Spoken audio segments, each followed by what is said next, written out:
माननीय supreme court में SIR के ऊपर सुनवाई हुई है। जब बिहार में एसआईआर चल रहा था उस समय ये मांग की गई थी कि आधार को 12वें डॉक्यूमेंट के रूप में मान्यता दी जाए। 11 डॉक्यूमेंट इलेक्शन कमीशन ने अलाउ किया था, लेकिन बार बार मांग की गई थी कि आधार को भी कंसीडर किया जाए और माननीय सुप्रीम कोर्ट ने आधार को 12वें डॉक्यूमेंट के रूप में अलाउ कर दिया था। उसी के खिलाफ मैंने इंटरवेंशन फाइल किया था और मांग किया था कि आधार को 12वें डॉक्यूमेंट के रूप में मान्यता नहीं मिलनी चाहिए, नहीं तो बहुत बड़ी संख्या में जो भारतीय नहीं है वो भी अपना वोटर आईडी में नाम जुड़वा लेंगे। आज माननीय सुप्रीम कोर्ट ने क्लेरिफाई कर दिया है कि आधार सिटीजनशिप का प्रूफ नहीं है। वोटर लिस्ट में अपना नाम जुड़वाने के लिए 3 कंडीशन होती है। पहला, वो व्यक्ति भारत का नागरिक हो, दूसरा, उसकी उम्र 18 साल हो चुकी हो और तीसरा, वो उसी क्षेत्र में रहने वाला हो। मैंने माननीय सुप्रीम कोर्ट से कहा कि आधार एक्ट का सेक्शन 9 साफ साफ कहता है कि आधार सिटीजनशिप का प्रूफ नहीं है और आधार डोमिसाइल का भी प्रूफ नहीं है। और आधार का जो 2023 के बाद नोटिफिकेशन आया है, 2023 में जो नोटिफिकेशन आया है उसमें आधार को रेजिडेंस प्रूफ भी नहीं माना गया है। तो जब आधार अथॉरिटी कह रही है और ये एक्ट कह रहा है कि आधार न तो रेजिडेंस का प्रूफ है, आधार न तो सिटीजनशिप का प्रूफ है, आधार न तो एज का प्रूफ है, फिर 12वें डॉक्यूमेंट के रूप में इसको अलाउ करना, इसकी वजह से वोटर लिस्ट में ऐसे लोगों का नाम जुड़ जाएगा जो भारत के रहने वाले नहीं हैं। माननीय सुप्रीम कोर्ट ने आज क्लेरिफाई किया है कि अब आधार को सिटीजनशिप का प्रूफ नहीं माना जाएगा। इससे मैं मुझे पूरा विश्वास है कि इलेक्शन कमीशन ऐसे लोगों को छांट लेगा जो भारत के रहने वाले नहीं हैं। केवल आधार के आधार पर वोटर लिस्ट में इलेक्शन कमीशन नहीं जोड़ेगा, ऐसा मुझे पूर्ण विश्वास है। ये अपना जो रिप्रेजेंटेशन ऑफ पीपल एक्ट है उसमें भी जो लिखा है कि आधार को यूज़ करेंगे वो भी केवल आइडेंटिटी प्रूफ के रूप में करेंगे, रेजिडेंस प्रूफ के नहीं, एज प्रूफ के लिए नहीं, सिटीजनशिप प्रूफ के लिए नहीं, सिंपल आइडेंटिटी प्रूफ। मतलब फर्जीवाड़ा रोकने के लिए आधार का यूज़ किया जाएगा। एक ही नाम के जहाँ 4 व्यक्ति हों, एक ही नाम के जहाँ 6 व्यक्ति हों, उसमें से कौन असली है कौन नकली है वो आधार से प्रूफ किया जाएगा, न कि आधार से रेजिडेंस, आधार से एज और आधार से सिटीजनशिप प्रूफ को किया जाएगा। मैंने जो अपनी PIL में ये भी मांग किया है कि 5 राज्यों में अगले साल चुनाव है 2026 में, असम में भी अगले 2026 में चुनाव है, बंगाल में भी 2026 में चुनाव है, केरल में भी 2026 में चुनाव है, तमिलनाडु में भी 2026 में चुनाव है और पुडुचेरी में। यहाँ पे भी SIR की प्रक्रिया तत्काल शुरू की जाए। 65 लाख फर्जी वोटर बिहार में पाए गए थे। मेरा अपना मानना है कि पूरे भारत में लगभग 5 करोड़ के आसपास वोटर निकलेंगे, बल्कि 5 करोड़ से ज़्यादा ही निकलेंगे। हमने तो 5 करोड़ का आंकड़ा दिया है, लेकिन जब 65 लाख बिहार में निकल गए तो स्वाभाविक सी बात है बंगाल में इससे भी ज़्यादा फर्जी निकलेंगे, असम में भी इससे ज़्यादा फर्जी निकलेंगे। यानी देश भर में लगभग ये आंकड़ा 7 करोड़ के आसपास चला जाएगा, 7 करोड़ क्रॉस हो जाएगा। तो पूरे देश में SIR हो, रेगुलर इंटरवल पे SIR हो, हर 5 साल पे SIR हो, हर लोकसभा चुनाव के पहले SIR हो, ये मेरी मांग है और वो मेरी PIL अभी माननीय सुप्रीम कोर्ट में पेंडिंग है। आज जो सबसे अच्छी बात यह है कि माननीय सुप्रीम कोर्ट ने ये क्लेरिफाई कर दिया कि आधार सिटीजनशिप का प्रूफ नहीं है।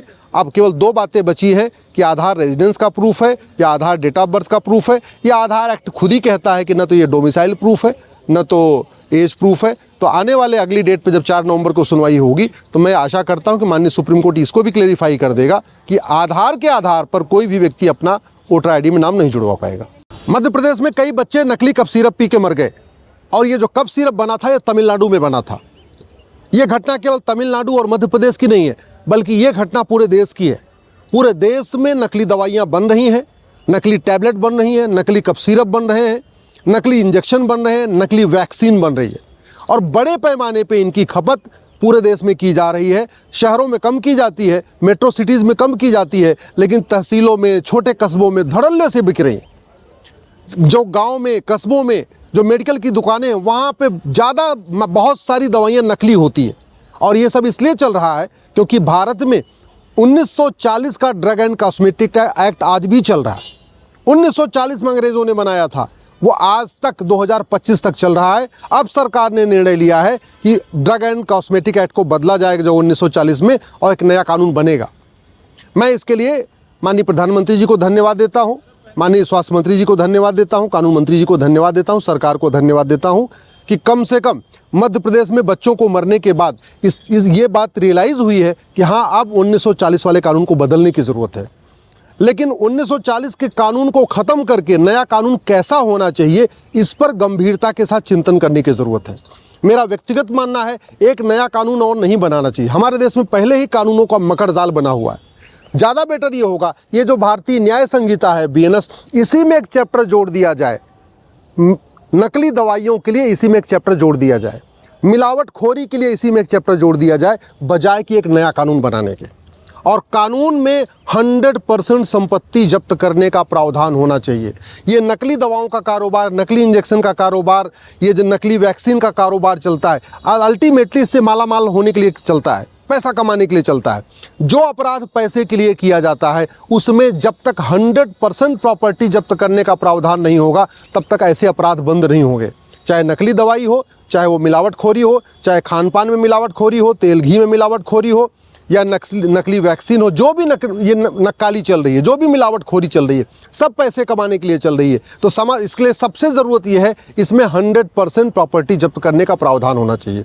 दूसरा, जहाँ पे अपराध सीधे सीधे पैसे के लिए किया जा रहा है और दूसरों के जीवन के साथ खिलवाड़ किया जा रहा है, इसमें 100% नागरिकता खत्म करने का प्रावधान होना चाहिए। 100% प्रॉपर्टी जब्त हो, ऐसे अपराधियों की नागरिकता खत्म हो, और साल भर के अंदर आजीवन कारावास या फांसी देने का प्रावधान हो। दुनिया के कई देशों में नकली दवा बनाने वालों को, नकली इंजेक्शन बनाने वालों को, नकली वैक्सीन बनाने वालों को फांसी दी जाती है, और 4 महीने 6 महीने में दी जाती है। मैं तो कह रहा हूँ 1 साल में कम से कम दिया जाए। और ये तभी हो पाएगा जब नार्को पॉलीग्राफ ब्रेन मैपिंग कानून होगा और झूठ बोलना जघन्य अपराध होगा। क्योंकि ये जो नकली कारोबार करते हैं बड़े पावरफुल लोग हैं। पहली बात तो इनके खिलाफ कोई गवाही देने की हिम्मत नहीं करता, और कोई अगर गवाही देता है तो उसको मिटा देते हैं, या तो उसको खरीद लेते हैं, या तो उसको मरवा देते हैं, या तो उसको गायब करवा देते हैं। ऐसा बहुत बार हो चुका है। ये जो नकली दवाइयों का कारोबार है, कोई 10,000 करोड़ का, 5,000 करोड़ का नहीं है, लाखों करोड़ का कारोबार है। और ये सब आपस में मिले हुए नकली दवाओं का कारोबार करने वाले, इनके लिए गवाह को खरीदना बहुत छोटी सी बात है, गवाह को किनारे लगवा देना बहुत छोटी सी बात है, गवाह को किडनैप करवा लेना, गवाह का मर्डर करा देना बहुत छोटी सी बात है। और इसीलिए बाद में ये सबूत के अभाव में छूट जाते हैं। तो समाधान यही है, अलग से नकली दवाओं के खिलाफ कानून बनाने की बजाय, अलग से मिलावटखोरी के खिलाफ कानून बनाने की बजाय, भारतीय न्याय संहिता में ही 2 चैप्टर जोड़े जाएं। एक चैप्टर होना चाहिए नकली दवाओं से संबंधित, एक चैप्टर होना चाहिए मिलावट, जो खान पान में मिलावटखोरी होती है उससे संबंधित। झूठ को जघन्य अपराध घोषित किया जाए, झूठी गवाही को जघन्य अपराध घोषित किया जाए। क्योंकि नकली दवाओं का जो कारोबार करते हैं, ये 50,000 रुपये, 1 लाख रुपए दे के नकली गवाह खड़ा कर लेते हैं, अपने पक्ष में 10-10, 20-20 गवाह खड़ा कर लेते हैं। पुलिस के लिए 5 गवाह इकट्ठा करना मुश्किल होता है, क्योंकि पुलिस को कोई जल्दी तैयार नहीं होता। वहीं दूसरी तरफ नकली दवाओं का कारोबार करने वाले लाख रुपए में, 2-2 लाख रुपए में 10-20 गवाह, 30 गवाह, 40 गवाह खड़ा कर लेते हैं। तो ये तभी रुकेगा जब झूठ बोलना जघन्य अपराध होगा, झूठी गवाही जघन्य अपराध होगा, झूठ पकड़ने के लिए नार्को पॉलीग्राफ ब्रेन मैपिंग कानून होगा। अब कानून तो बन गया, लेकिन ये लागू कौन करेगा? लागू करेगी पुलिस। और पुलिस पूरे देश में एक जैसा कब लागू करेगी? जब पुलिस निष्पक्ष हो, पुलिस स्वतंत्र हो, भ्रष्टाचार खत्म हो। भ्रष्टाचार कब खत्म होगा? जब भ्रष्टाचार को भी जघन्य अपराध घोषित किया जाए, भ्रष्टाचारियों की 100% प्रॉपर्टी जब्त करने, नागरिकता खत्म करने, फांसी देने के लिए कानून बनाया जाए। नहीं तो क्या होगा? अल्टीमेटली नकली दवाओं से लोग मरेंगे, शिकायत करेंगे। जो ड्रग इंस्पेक्टर है, जो फूड इंस्पेक्टर है, जो भी जांच करने वाले, ये सीधे सीधे मिली भगत करके और इनको क्लीन चिट दे देते हैं। तो उसके लिए ये तभी हो सकता है जब भ्रष्टाचार भी जघन्य अपराध हो, पूरे देश में 1 नेशन 1 पुलिस कोड हो, एक पुलिस चार्टर लागू हो कि आपको 1 घंटे के अंदर FIR लिखना है, महीने के अंदर जांच पूरी करना है। एडमिनिस्ट्रेटिव चार्टर लागू हो, चाहे वो ड्रग इंस्पेक्टर हो, चाहे थाने का इंस्पेक्टर हो, चाहे वो लेबर इंस्पेक्टर हो, सब लोग अपना अपना काम करें, अपनी अकाउंटेबिलिटी के साथ करें, और जो अपनी अकाउंटेबिलिटी के साथ न करे उसको तत्काल टर्मिनेट किया जाए, उसको बाहर निकाला जाए नौकरी से। इसके लिए एडमिनिस्ट्रेटिव चार्टर की ज़रूरत है, और सबसे इम्पॉर्टेंट एक जुडिशियल चार्टर की ज़रूरत है। जब तक जस्टिस विद इन ईयर लागू नहीं होगा, तब तक हम कितना भी कठोर कानून बना लें, मन में खौफ नहीं पैदा होगा। जब जस्टिस विद इन ईयर होगा, यानी साल भर के अंदर मुकदमों का फैसला होगा, इसका मतलब साल भर के अंदर सज़ा होना शुरू हो जाएगी, फिर खौफ पैदा होगा, और फिर नकली दवाओं का कारोबार रुकेगा, मिलावटखोरी रुकेगी, घी में, दूध में, मिठाई में, तेल में, हर जगह जो मिलावटखोरी चल रही है, फल में, जूस में, हर जगह मिलावटखोरी चल रही है। इंजेक्शन में, अपनी टैबलेट में, सिरप में, वैक्सीन में, जो हर जगह मिलावटखोरी चल रही है, ये तभी रुकेगी जब कानून का खौफ हो। कानून का खौफ तभी होगा जब जल्दी से सज़ा हो। कानून का खौफ तभी होगा जब 100% प्रॉपर्टी जब्त हो, नागरिकता ख़त्म हो, साल भर के अंदर सज़ा हो, साल भर के अंदर आजीवन कारावास, फांसी हो, तब जाके कानून का खौफ पैदा होगा, तब मिलावटखोरी रुकेगी। नहीं तो आज की डेट में, आज़ादी के बाद से अब तक हज़ारों की संख्या में लोग नकली दवा खा के मर चुके हैं, हज़ारों की संख्या में लोग नकली इंजेक्शन से मर चुके हैं, हज़ारों की संख्या में लोग नकली वैक्सीन से मर चुके हैं। अभी कई बच्चे तो नकली कफ सिरप से मर गए, मध्य प्रदेश का हमने देखा ही देखा है। चलो ये तो मीडिया में आ गया, अदरवाइज़ बच्चे मर जाते हैं, पता ही नहीं चलता। ख़ासतौर पे गरीबों के, आदिवासियों के, ट्राइबल्स के, जो पिछड़े एरिया में रहते हैं, वहाँ तो दवा खा खा के मर जाते हैं, इतनी खबर भी नहीं होती, तो FIR भी वहाँ तक नहीं हो पाता। ये स्थिति है। समाधान यही है, अलग से कानून नहीं चाहिए, बल्कि इसी BNS में एक चैप्टर चाहिए मिलावटखोरी के लिए, एक चैप्टर इसी में जोड़ने की ज़रूरत है आपको नकली दवाओं के लिए, नक्कालों के लिए, मिलावटखोरों के लिए।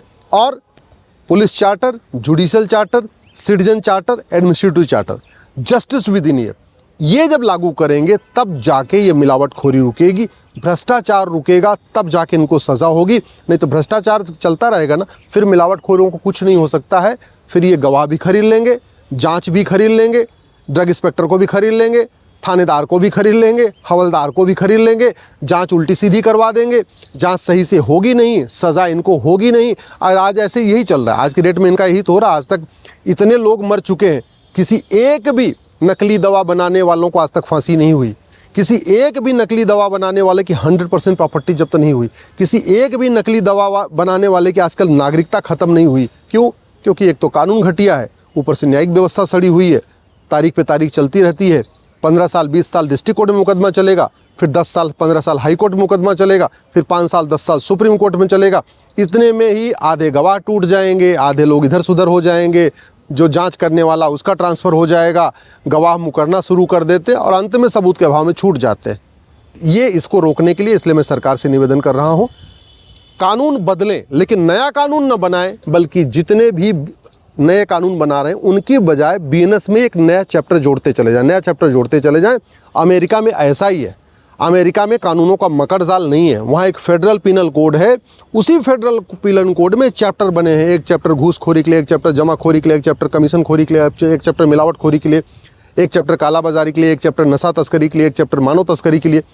अमेरिका में जो फेडरल पिनल कोड है उसी में एक चैप्टर आतंकवाद के लिए, एक चैप्टर बैंकिंग फ्रॉड के लिए, एक चैप्टर साइबर फ्रॉड के लिए, एक चैप्टर आर्मी के लिए, एक चैप्टर रेलवे के लिए, जितने भी अपराध हैं सब पे एक नया चैप्टर है।